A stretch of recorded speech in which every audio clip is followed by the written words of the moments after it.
Chapter 13. And it came to pass after this, that Absalom the son of David had a fair sister whose name was Tamar, and Amnon the son of David loved her.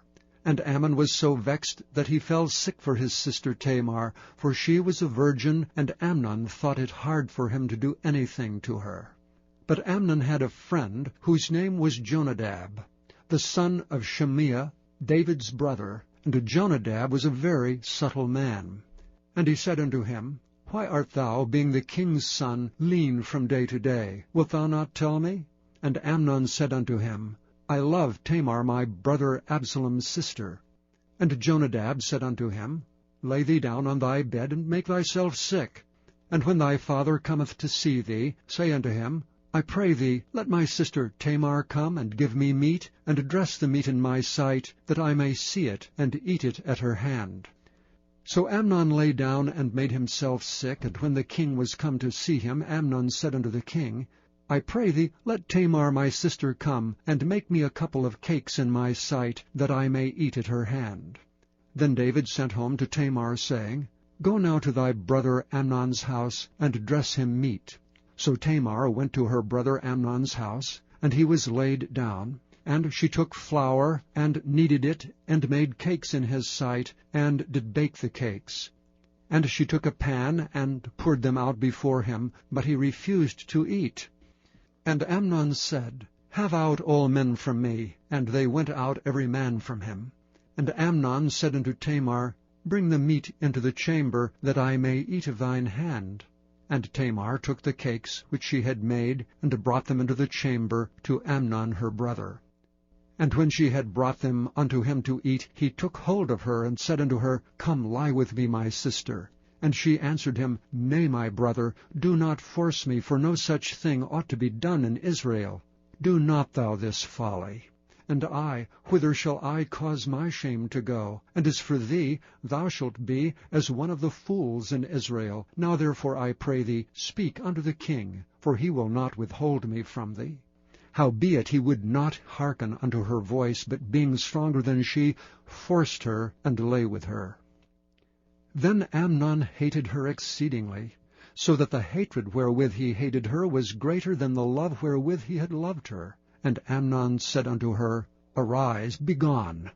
And she said unto him, There is no cause. This evil in sending me away is greater than the other that thou didst unto me. But he would not hearken unto her. Then he called his servant that ministered unto him, and said, Put now this woman out from me, and bolt the door after her. And she had a garment of divers colors upon her, for with such robes were the king's daughters that were virgins apparelled. Then his servant brought her out, and bolted the door after her. And Tamar put ashes on her head, and rent her garment of divers colors that was on her, and laid her hand on her head, and went on crying.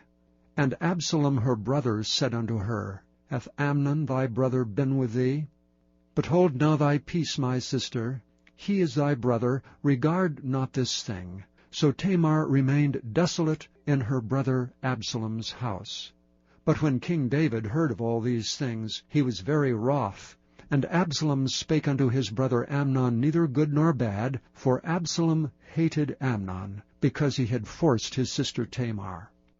And it came to pass after 2 full years, that Absalom had sheep-shearers in Baal-hazor, which is beside Ephraim, and Absalom invited all the king's sons. And Absalom came to the king, and said, Behold, now thy servant hath sheep-shearers. Let the king, I beseech thee, and his servants go with thy servant.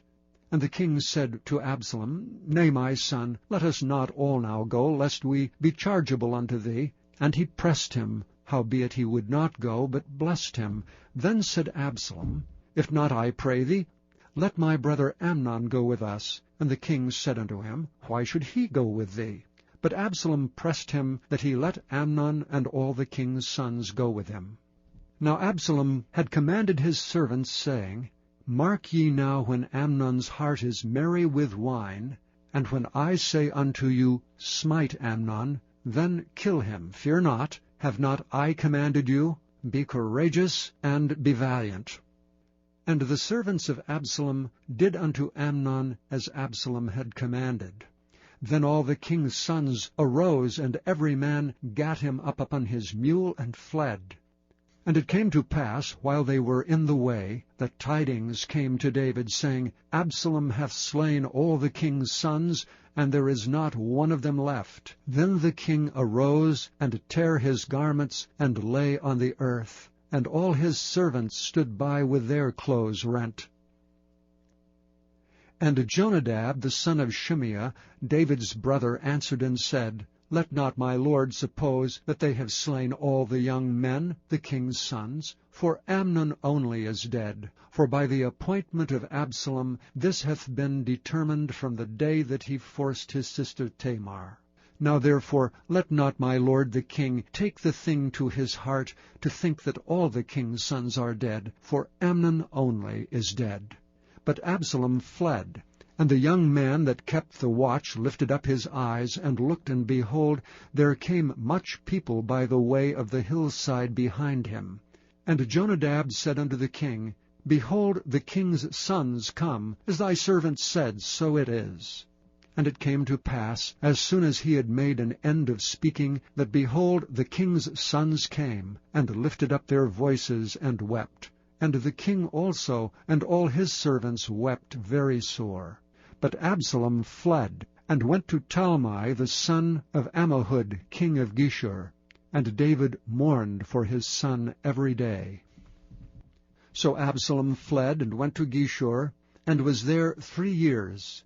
And the soul of King David longed to go forth unto Absalom, for he was comforted concerning Amnon, seeing he was dead.